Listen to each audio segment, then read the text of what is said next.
All right. How's everybody doing? Good. Good. You've coached a number of really good defensive tackles over the year. Are there any similarities in the way John Allen and Deron Payne play together compared to like Marcus Stroud and John Henderson? You're just talking about it's to make comparisons about guys really not fair to the players involved. I think we've got a couple guys that are really good players, and they're working hard, and we're preparing each week for the challenges that are coming in front of us, and no different this week. I know they're getting healthier with their O-line up in New York, and we're gearing up for a big game. What do you think are reasonable expectations for Chase Young when he does return? Play hard, do the best he can to help the team. I think the biggest thing is not to make it about him personally as much as just come out, give great effort, fit into the rotation, and do your job, and that's what our guys have been doing, which is allowing us to play well, and that's not going to change. Considering last year, is that something you address with him directly, or is that any conversation at all? The whole group, we talk about that all the time. Yeah, it's about us working together, and it'll be no different when he returns. But I know there'll be a lot of attention on him, and I'm excited to get him myself, to have him return. But it's still really about us doing our job, how it works together, and, how it leads to a lot better results on Sundays when you're doing that. All right, Thanks Chuck, for joining us, Chuck. Without you on that, Chuck. All right, hold on real quick. DMP. Gibson, Milne, St. Juice, Trey Turner, Limited Larson, Logan Thomas, Chase Young. Wait, what is Gibson's injury? What did you say? You said Gibson, I thought. Gibson. Can you say that? Sorry. Can you say it one more time? DNPs, Antonio Gibson, Dax Milne, Benjamin St. Juice, and Trey Turner. He was on it yesterday. Yeah. Limited, Tyler Larson, Logan Thomas, and Chase Young. We've talked about why you're using the defensive backs how you are, getting as many of them on the field, but what would 1980s Jack Del Rio, who played 100-plus starts at linebacker, think of, a defense that's relying on all these kind of defensive backs, McCain down in the box, Cam Curl to play linebacker? Like, would you be surprised at where the NFL has gotten on defense? Well, the game's evolving, and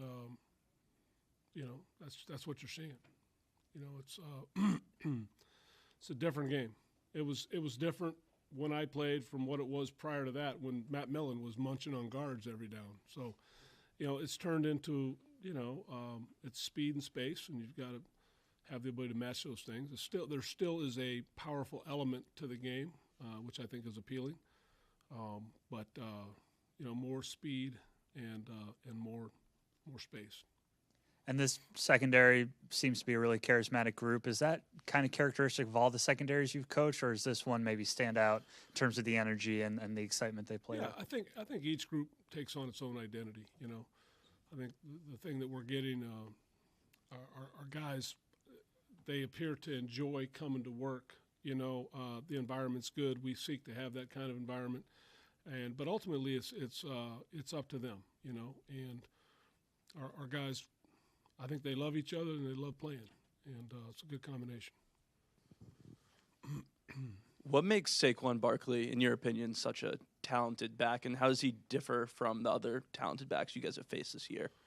Yeah, he's right up there with as talented as anybody in the league. He's clearly healthy again. He's got tremendous explosion, balance, contact balance, and he's got finishing speed. So, really good player, and they're obviously doing a great job of getting him touches, and whether that be screens and check downs and routes he's running or handing him the ball. But really good player.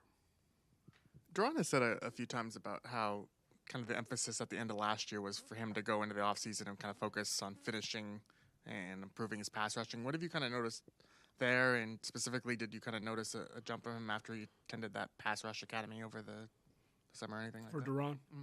Yeah, I think, we talked about it, because he's very disruptive. He's around, You know, he's hard to block, and he's around,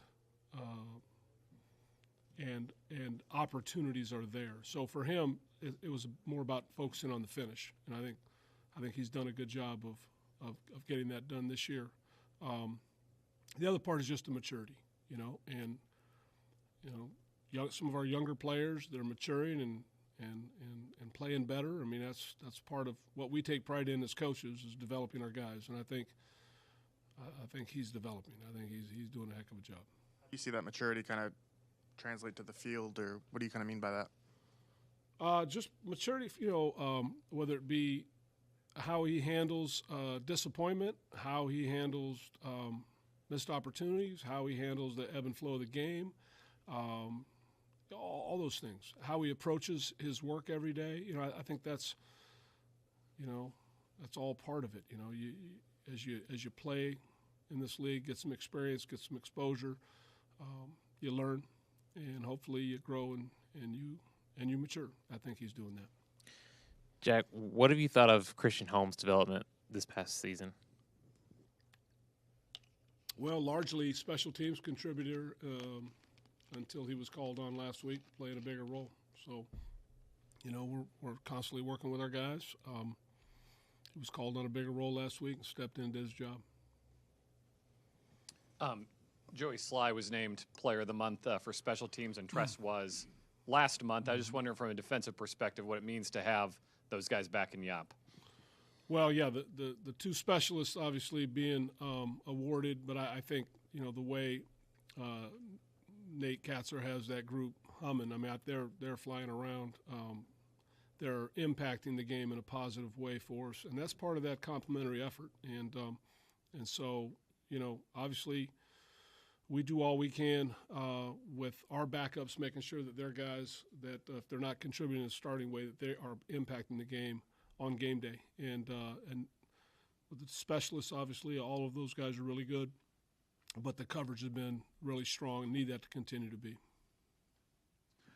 Jack, John Bostic's had to play more in recent weeks of that. Cole, what have you kind of seen from him, and is he any different than he was post-injury from last year?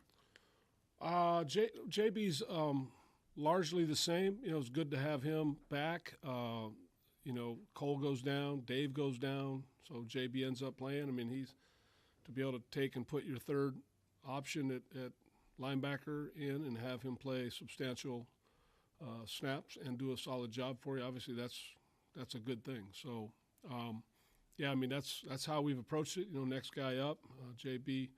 Glad to welcome him back, and he's doing a nice job for us.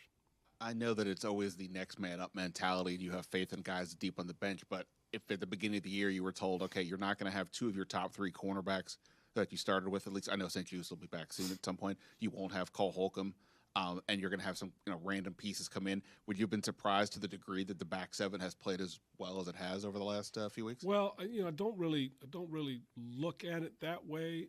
We're just trying to do all we can to play good defense and help the football team win.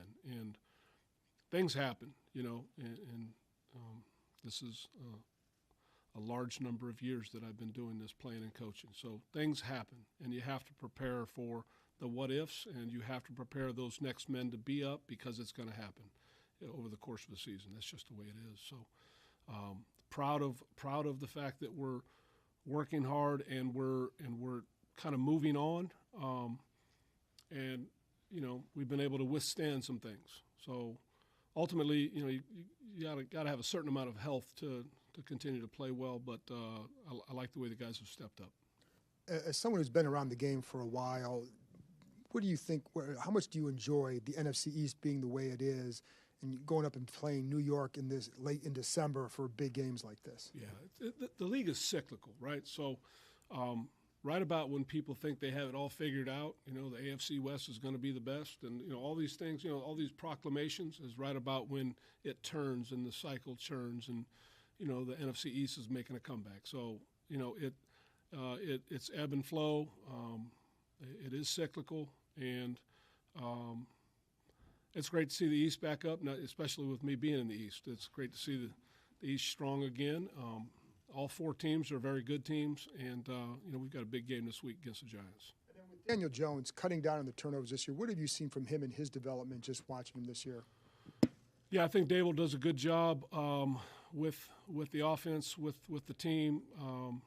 They've started real fast. A big part of that is being efficient with his quarterback play, getting his running game going the way he has with Barkley. And yeah, I think Daniel Jones obviously at the helm. He's done a real good job of directing their offense and leading them to 7 wins. So yeah, I think he's a guy that's he seems to play well against us.